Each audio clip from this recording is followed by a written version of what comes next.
It was a crisp October evening when the call came in. Detective Alex Cross sat at his desk, sipping lukewarm coffee, when his phone buzzed with an urgent message. A young woman, Sarah Bennett, had been reported missing from her apartment in downtown Chicago. The caller, a neighbor, described her as cheerful and outgoing, always eager to lend a hand. But there was something unsettling about her disappearance. Her car was still parked in the garage, her purse untouched on the kitchen counter, and her phone lay dormant on the coffee table. Alex knew better than to dismiss such details lightly. In his years on the force, he had seen countless disappearances turn into harrowing mysteries, some resolved and others lingering indefinitely. But this one felt different.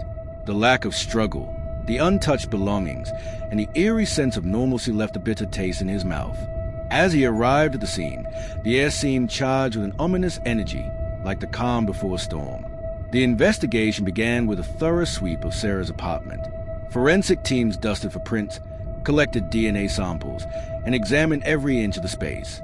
What they found was chilling: a single strand of black fabric caught in the edge of a drawer, a faint scent of lavender lingering in the air, and a cryptic note scrawled on a napkin: "The shadows never lie." The note was unsigned, its meaning unclear, but it sent chills down Alex's spine. Sarah's social media accounts offered little insight.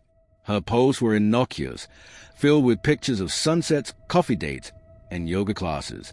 But a closer examination revealed a pattern of erratic behavior in the weeks leading up to her disappearance. Messages to an unknown number hinted at paranoia and fear. "He's watching me," she had typed repeatedly. "I can't trust anyone." The number belonged to a burner phone, making it nearly impossible to trace. The investigation took a dramatic turn when surveillance footage from a nearby convenience store captured a shadowy figure following Sarah during her morning jog. The figure was tall and broad-shouldered, their face obscured by a hoodie. Witnesses described a man matching this description, lurking around Sarah's building in the days preceding her disappearance. The trail was tenuous, but it was something. Alex's team worked tirelessly to identify the man. Days turned into weeks as they sifted through thousands of hours of footage, cross-referencing data from security cameras, social media, and public records.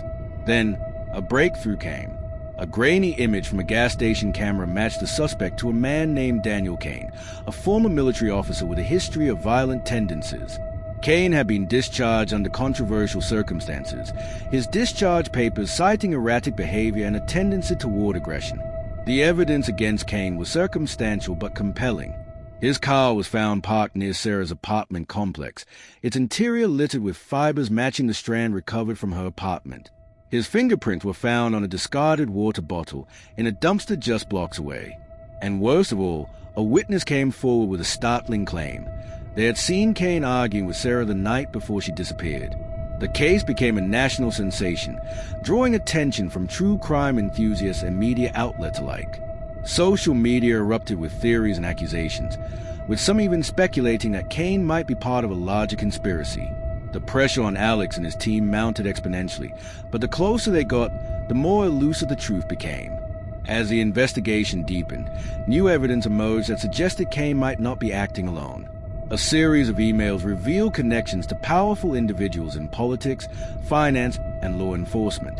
It seemed Kane had built a web of influence so vast that unraveling it would require dismantling an entire system. But for now, the trail had gone cold. The turning point came when Alex received an anonymous tip leading him to an abandoned warehouse on the edge of the city. The structure was dilapidated, its windows boarded up and its walls covered in graffiti.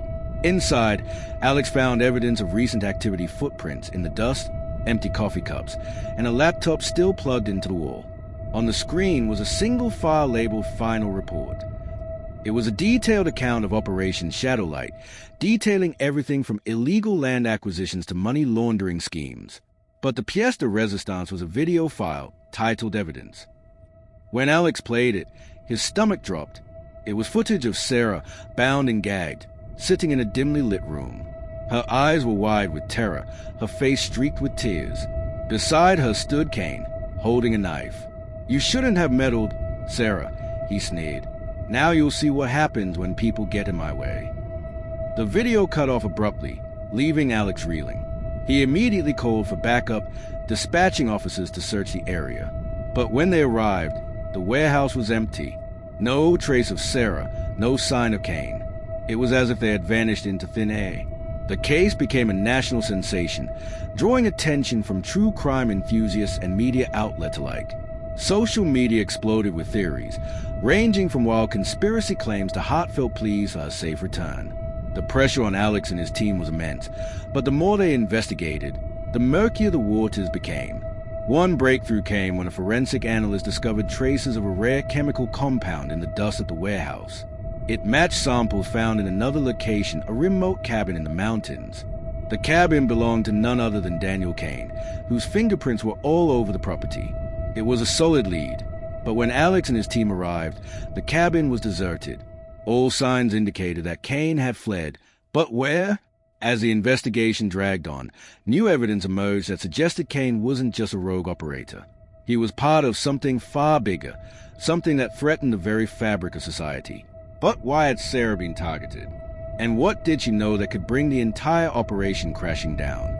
The final twist came when a breakthrough in forensic analysis revealed a shocking connection between Kane and a string of cold cases across multiple states. It appeared that the man they were chasing was not just a local menace, but a seasoned predator with a history of evading justice. The implications were staggering, suggesting that Kane might have been operating undetected for years. With the case now national news, the pressure on Alex and his team reached unprecedented levels. The clock was ticking, and the stakes were higher than ever. As they prepared for what promised to be a dramatic showdown, one thing was certain. The truth about Daniel Kane and his victims would soon come to light. But just as they thought they had unraveled the mystery, a chilling discovery awaited them: a hidden room in Kane's cabin filled with artifacts from his victims, including a letter addressed to Alex. The letter contained a cryptic message, hinting at a final act of vengeance and leaving Alex with a haunting question. Who was really pulling the strings?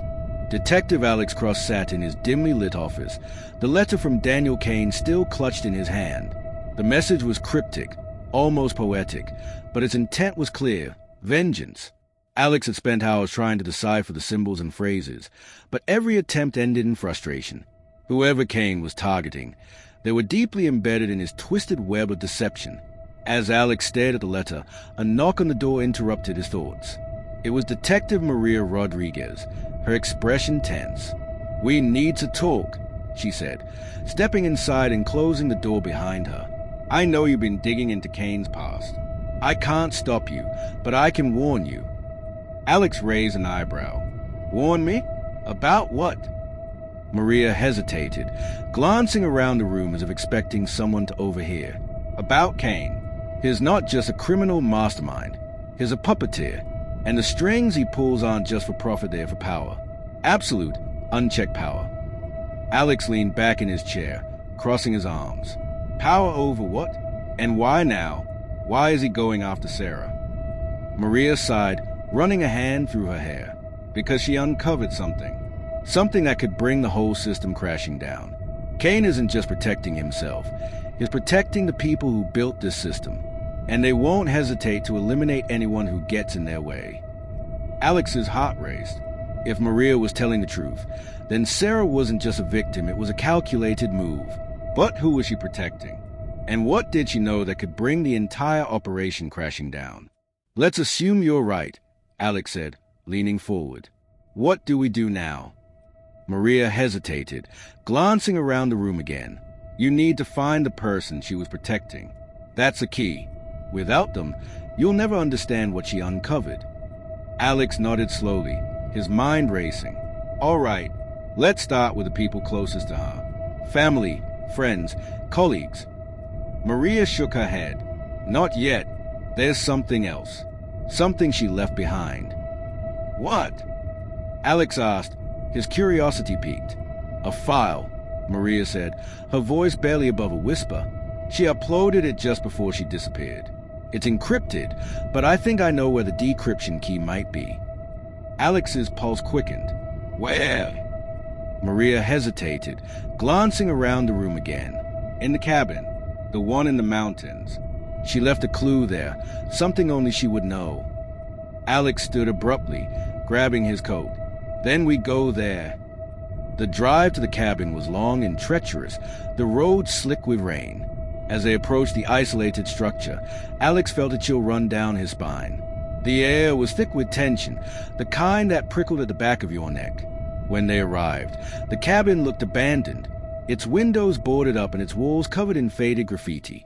Inside, the air was stale, the smell of mildew clinging to every surface.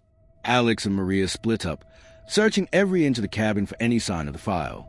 It didn't take long for Alex to find something, a small safe hidden behind a false panel in the wall. The combination lock was simple, but the numbers were worn smooth, suggesting it had been used countless times.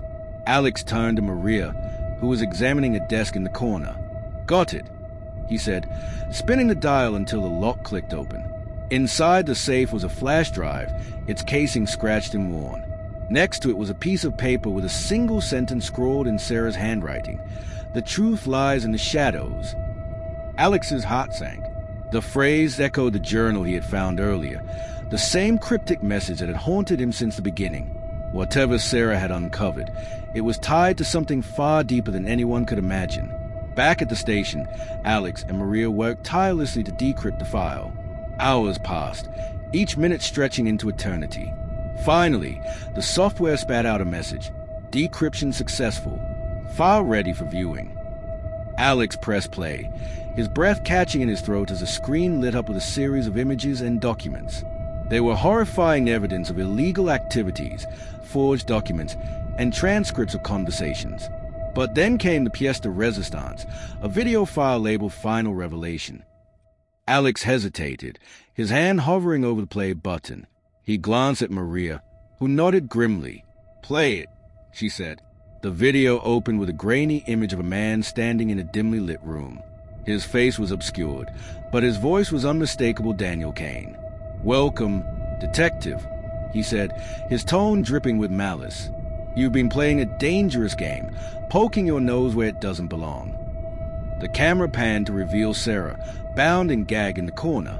Her eyes were wide with terror, her face streaked with tears. "You don't understand," she begged. "This will destroy everything." Kane chuckled, his voice cold and calculating. "Oh, I understand perfectly. And that's why you'll never leave this room alive." The video cut off abruptly, leaving Alex and Maria frozen in shock. Alex's mind raced. Sarah was still out there somewhere, and Kane was closing in. But who was she protecting? And what did she know that could bring the entire operation crashing down? As they processed the implications, Alex's phone buzzed. It was an anonymous text. "Look again at the file. The answer is in plain sight." Alex's heart raced. What could this mean? Had Sarah left another clue? Or was this yet another trap set by Kane? Detective Alex Cross stood in the dimly lit office, the letter from Daniel Kane still clutched in his hand. The cryptic message had been unsettling, but now, as he pieced together the evidence, the truth began to crystallize.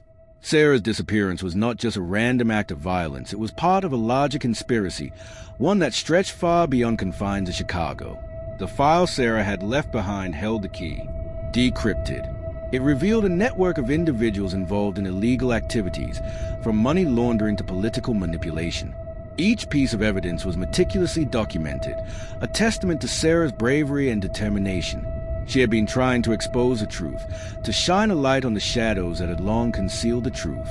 As Alex reviewed the final documents, a knock on the door interrupted his thoughts. It was Detective Maria Rodriguez, her face pale with concern. "We found her," she said, her voice trembling. "She's alive." Alex's heart leapt. "Where?"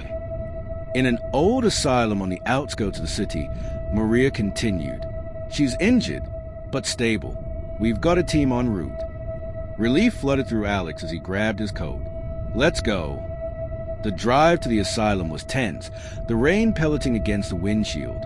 When they arrived, the building loomed ominously, its walls cracked and overgrown with ivy. Inside, the air was thick with the scent of decay, the echoes of footsteps bouncing off the walls. Alex and Maria moved cautiously, their flashlights cutting through the darkness. They found Sarah in a dimly lit cell, her face bruised but her spirit unbroken. She clung to Alex as he helped her to her feet, her voice trembling with emotion. "Thank you," she whispered. "You found me." Together, they secured the evidence and ensured that Sarah received medical attention. As they left the asylum, the rain had stopped, the sky clearing to reveal a glimmer of hope. The investigation concluded with the arrest of Daniel Kane and several key members of the conspiracy. The truth was finally brought to light, and justice was served. Sarah's courage had sparked a chain reaction, leading to the dismantling of a corrupt system that had operated in the shadow for years. But the aftermath was just beginning. As Alex sat in his office, reviewing the final reports, he realized that the fight against corruption was far from over. The case had tested him in ways he hadn't anticipated, but it had also reaffirmed his belief in the power of perseverance and the strength found in unity. The shadows that had once loomed large over Chicago began to fade, replaced by a glimmer of hope. The truth had been uncovered, and though the road ahead would be long, the community rallied together, determined to rebuild and reclaim their future. Alex reflected on the case, the memories flooding back. He remembered the first moment he met Sarah, her bright smile and infectious laughter. She had been more than just a victim. She had been a fighter, someone who refused to back down in the face of adversity. Her resilience had inspired those around her, proving that even in the darkest times, there was always a spark of hope. As he sat there, Alex couldn't help but think about the other victims, those who hadn't been so lucky. The countless lives destroyed by the very system they had sworn to protect. It was a sobering thought, one that weighed heavily on his heart. But he knew that the fight was far from over. There were still battles to be fought, still injustices to be rectified. Alex picked up the phone, dialing a familiar number. "Maria," he said, his voice steady. "We need to keep pushing.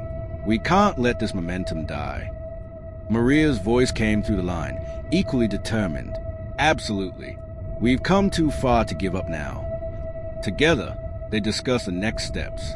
They would continue to gather evidence, build alliances, and push for systemic change. It wouldn't be easy, but they were committed to seeing it through. The days turned into weeks, and the momentum grew stronger. Community meetings were held, bringing together residents, activists, and officials to discuss strategies for reform. Alex and Maria worked tirelessly, their efforts amplified by the growing awareness of the public. The media coverage was extensive, shedding light on the depths of the corruption and the courage of those who dared to stand against it. As the weeks passed, Alex noticed a shift in the community. People who had once been apathetic or fearful began to speak out, sharing their stories and demanding accountability.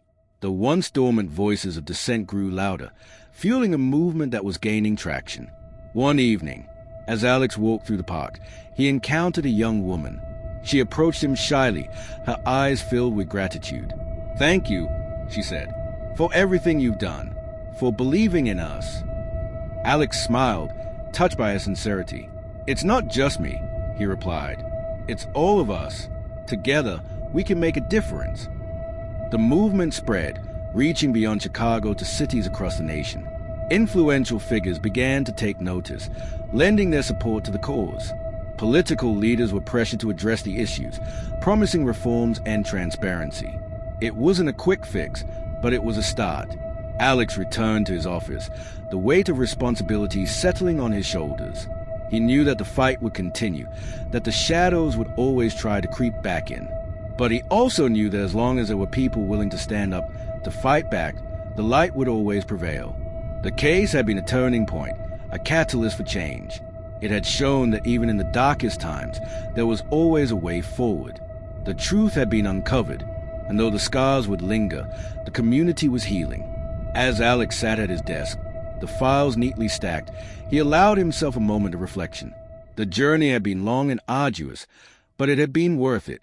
The shadows that had once loomed large over Chicago were fading, replaced by a glimmer of hope. The truth had been uncovered, and though the road ahead would be long, the community was stronger, more united than ever.